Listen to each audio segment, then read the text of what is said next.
बूढ़े गिद्ध ने बताया कि बुढ़ापे में औलाद साथ क्यों छोड़ जाती है। जय श्री कृष्ण दोस्तों।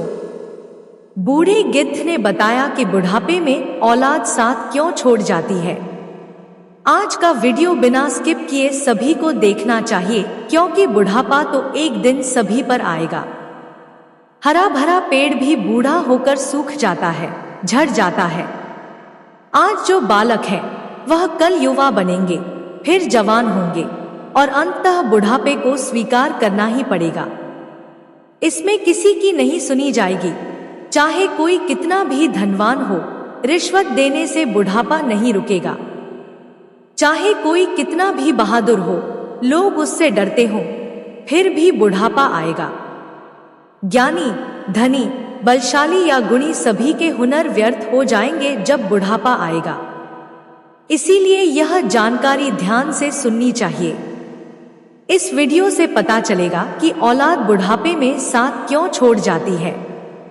इस बात को समझने के लिए हमें इस कहानी को ध्यान से सुनना चाहिए, क्योंकि अधूरा ज्ञान हमेशा लटकती तलवार की तरह होता है। इसीलिए वीडियो को अंत तक जरूर देखिएगा।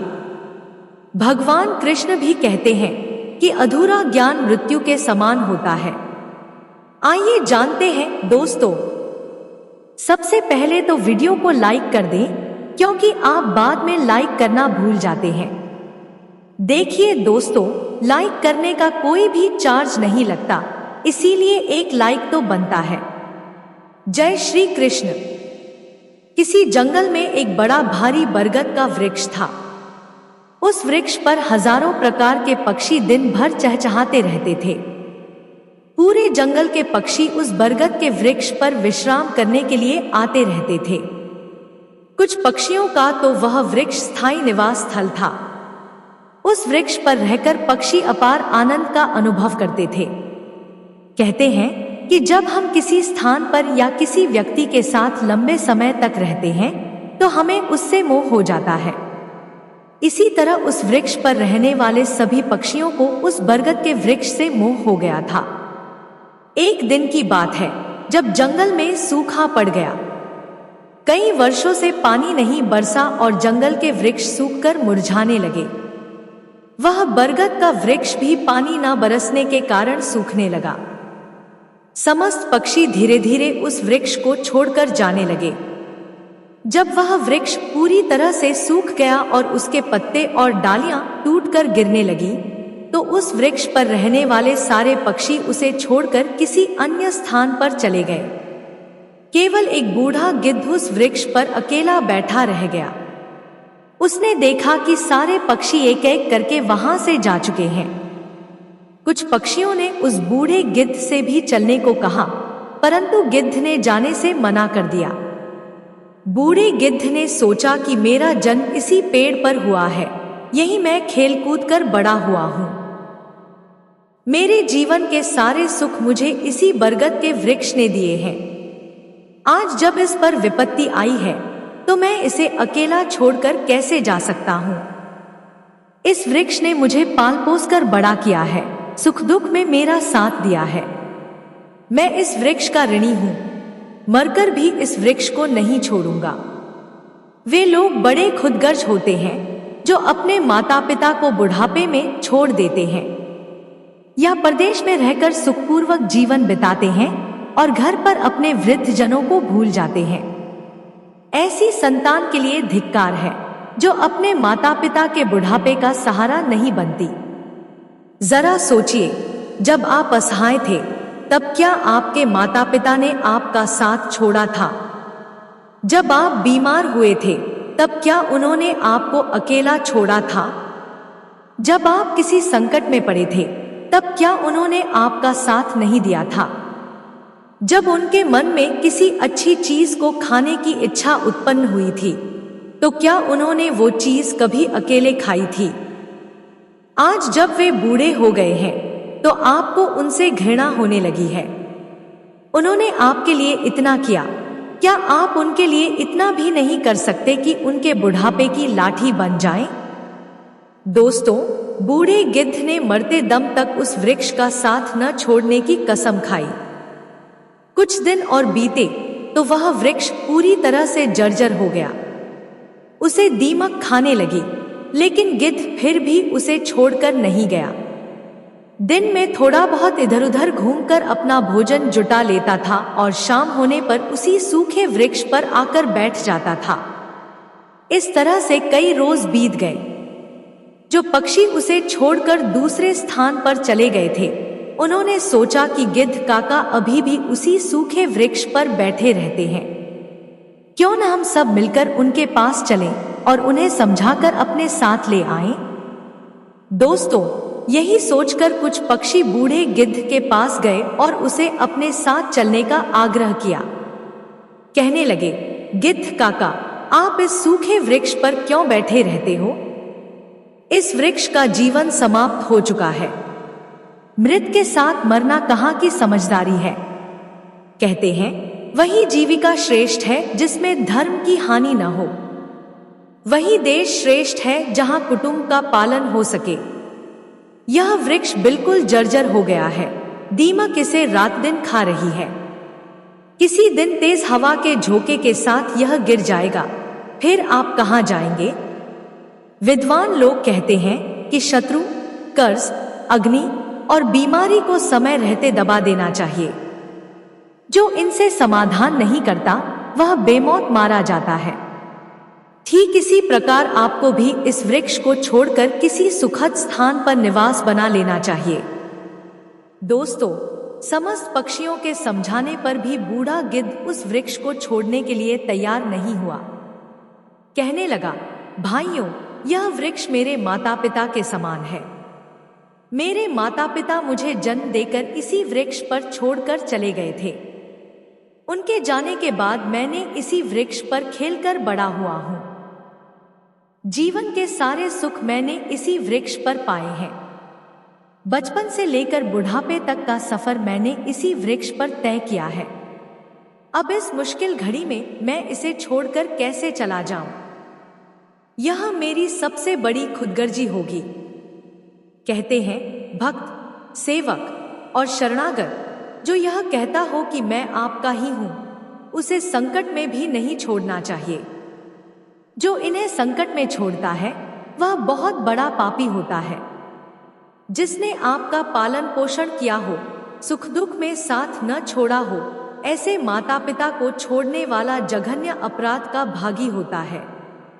ऐसे संतानों को कभी भी मनुष्य की योनि में जन्म नहीं मिलता। मैं अपनी मृत्यु तक इसी वृक्ष पर रहूंगा। आप लोग यहां से चले जाइए। गिद्ध की बात सुनकर सारे पक्षी निराश हो जाते हैं और लौटकर वापस चले जाते हैं। कुछ तो कहने लगे, भैया, इस बूढ़े गिद्ध के साथ साथ इसकी बुद्धि भी सठिया गई है, इसीलिए इसे हमारा समझाना अच्छा नहीं लगता। अगले दिन कुछ पक्षी फिर उसे समझाने के लिए आए, लेकिन गिद्ध ने फिर भी मना कर दिया। इस बार सारे पक्षी लौटकर अपने घर नहीं गए। वे सीधे इंद्र के पास पहुंचे और उन्हें सारी बात बताई। हे भगवान, हम जिस वन में रहते हैं, वहां कई वर्षों से पानी नहीं बरसा। पूरा जंगल पानी से विहीन है।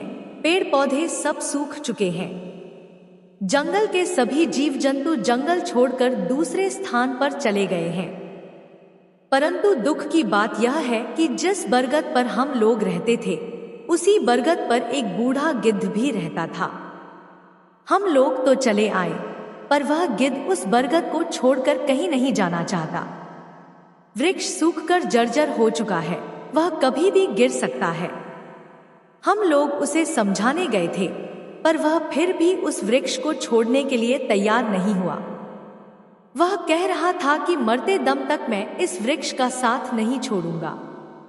इसीलिए हे भगवान, आप स्वयं चलकर उन्हें समझा दीजिए, शायद वह आपका कहना मान जाए। दोस्तों, पक्षियों के निवेदन को इंद्र ने स्वीकार कर लिया। इंद्रदेव उन पक्षियों के साथ उस वन में गए और बूढ़े गिद्ध को समझाने लगे। हे गिद्धराज, मैं देवराज इंद्र तुम्हें समझाने आया हूं। यह वृक्ष बहुत ही जर्जर स्थिति में पहुंच गया है। इसकी शाखाएं सूखकर गल चुकी हैं और इस पर छाया के लिए एक भी हरा पत्ता नहीं बचा है। आप भी बूढ़े हो चुके हैं और यदि किसी दिन यह वृक्ष गिर गया तो आपकी मृत्यु हो सकती है। इसलिए आपसे अनुरोध है कि इस वृक्ष को छोड़कर किसी सुरक्षित स्थान पर चले जाएं। इंद्र की बात सुनकर वृद्ध गिद्ध कहने लगा, हे भगवान, एक बात बताइए। जब मेरा जन्म हुआ था तो मेरे माता पिता मुझे इसी वृक्ष पर छोड़कर स्वर्ग सिधार गए थे। जब मैं असहाय था तो इस वृक्ष ने ही मुझे पाल पोस कर बड़ा किया। मैंने इसी पर खेला, कूदा और इसी पर रहकर जीवन के सारे सुख उठाए। अब जब मैं बूढ़ा हो गया हूं, मेरा पूरा जीवन इसी वृक्ष की छांव में बीता है। आज जब इस वृक्ष पर विपत्ति आ गई है तो मैं इसे छोड़कर कैसे जा सकता हूं?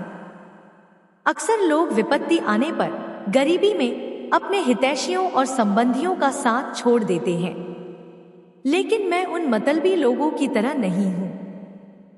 मैं मरते दम तक, अपनी आखिरी सांस तक इस वृक्ष का साथ निभाऊंगा।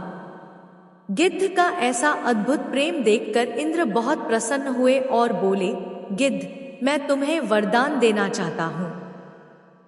बताओ, तुम्हें क्या चाहिए?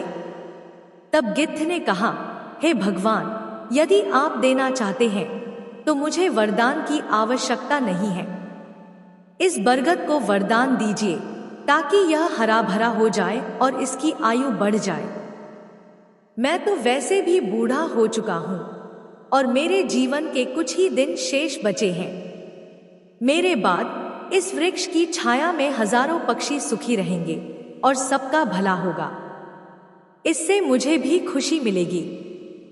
गिद्ध की बात सुनकर इंद्र ने उस वृक्ष को फिर से हरा भरा बना दिया और पूरे जंगल में बारिश कर दी। सारे जंगल के वृक्ष फिर से हरे भरे हो गए और चारों तरफ हरियाली छा गई। जो जीव जंतु, पशु पक्षी जंगल को छोड़कर चले गए थे, वे फिर से उसी जंगल में लौट आए। सभी पक्षी फिर से उसी बरगद पर आकर चहकने लगे और उस बूढ़े गिद्ध काका की खूब सेवा करने लगे। वे उसके लिए भोजन और पानी वहीं लाकर देने लगे। इस प्रकार गिद्ध का शेष जीवन सुखपूर्वक बीत गया। मित्रों, हमें भी इस कहानी से सीख लेनी चाहिए कि अपनों का बुरे वक्त में साथ कभी नहीं छोड़ना चाहिए, विशेषकर उन माता पिता का जिन्होंने हमें जन्म दिया और पाल पोस कर बड़ा किया। उन्होंने हमारे लिए अनेक कठिनाइयों का सामना किया है। यदि हम उनके बुढ़ापे में सहारा नहीं बन सके तो हमारा जीवन व्यर्थ हो जाएगा। दोस्तों, अगर हमारी कहानी आपको पसंद आई हो तो ऐसे ही और वीडियो के लिए हमारे चैनल को सब्सक्राइब करें और वीडियो को लाइक करें। धन्यवाद।